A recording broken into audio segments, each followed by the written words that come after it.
首先將個南瓜洗乾淨，切開佢一嚿嚿啦。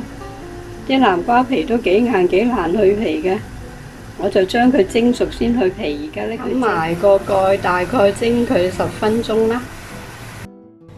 啲南瓜蒸熟咗啦，頭先蒸咗10分鐘，我開個鑊蓋，揾個筷子篤下佢呢，覺得啲南瓜係未夠腍嘅，所以我係蒸多5分鐘。如果頭先切南瓜嘅時候切細嚿啲呢，咁佢就係快腍啲嘅。咁我哋而家首先去咗個南瓜皮先啦，蒸熟咗佢去皮係好易去嘅，唔使刨得咁辛苦。如果個碟底有水就倒咗啲水先啦。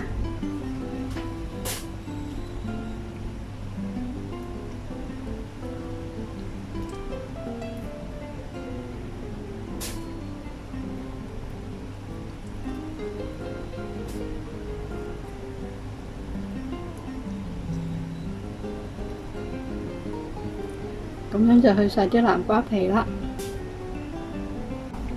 咁就趁啲南瓜仲暖暖地加啲糖落去啦。我屋企係用原蔗糖嘅，所以你見到佢係咁樣深，咁樣咁深色嘅。平時你哋用開白糖就加白糖啦，大概1.5湯匙嘅糖先啦。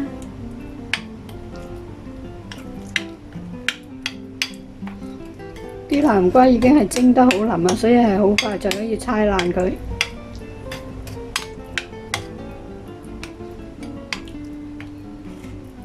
我用咗原蔗糖，佢個色就深啲咯。如果係用返白糖呢，就可以保持返個南瓜嘅金黃色。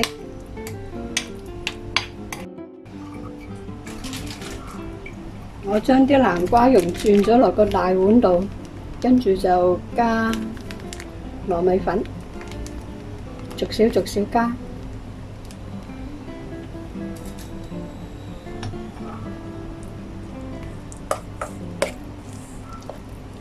攪勻佢啊！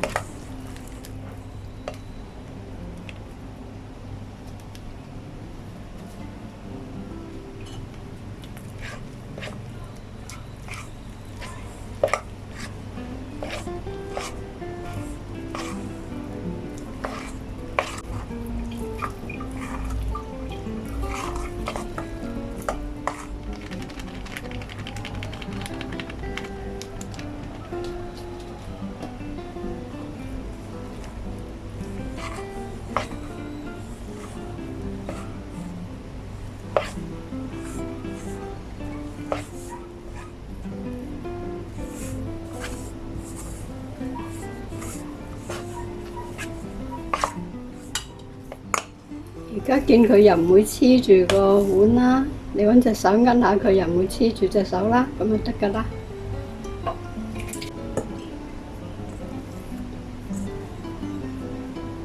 攞一嚿麵團上嚟，叉完佢，跟住撳翻扁佢，整到你想要嘅形狀同大細，咁就可以攞去煎㗎啦。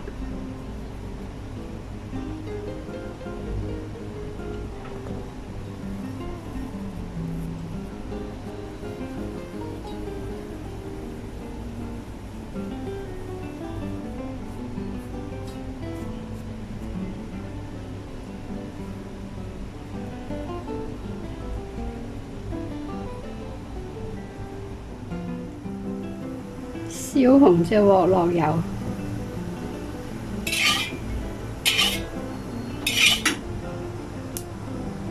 煎嘅時候要用細火，因為啲南瓜餅係有糖嘅，糖係好容易燶嘅。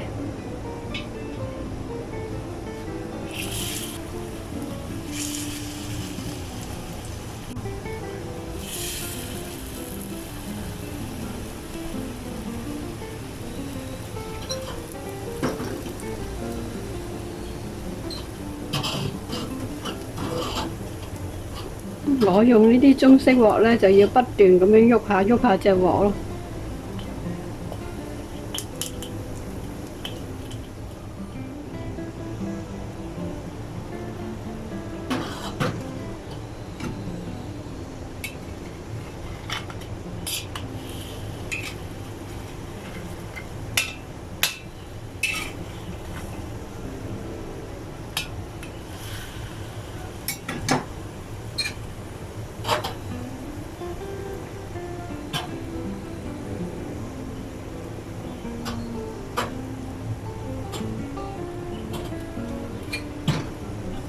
可以較返大少少個火。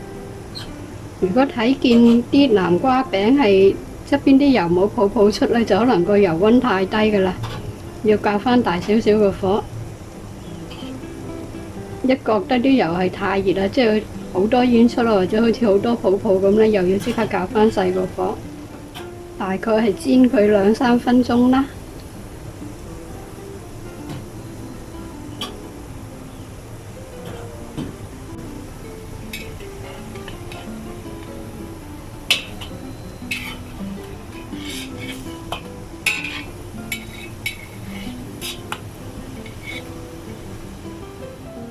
煎南瓜餅完成咗啦，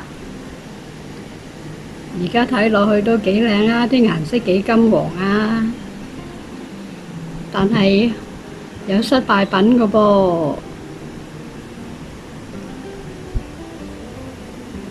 呢一碟呢，就係我第一鑊煎嘅南瓜餅。我落咗南瓜餅之後行開咗去做其他嘢，一返轉頭即係1分鐘之內。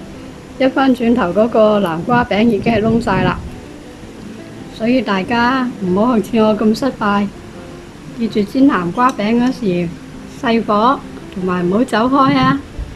相信各位一定會做得好好嘅。希望你喜歡我今次嘅影片啦，祝各位 happy 每一日，拜拜。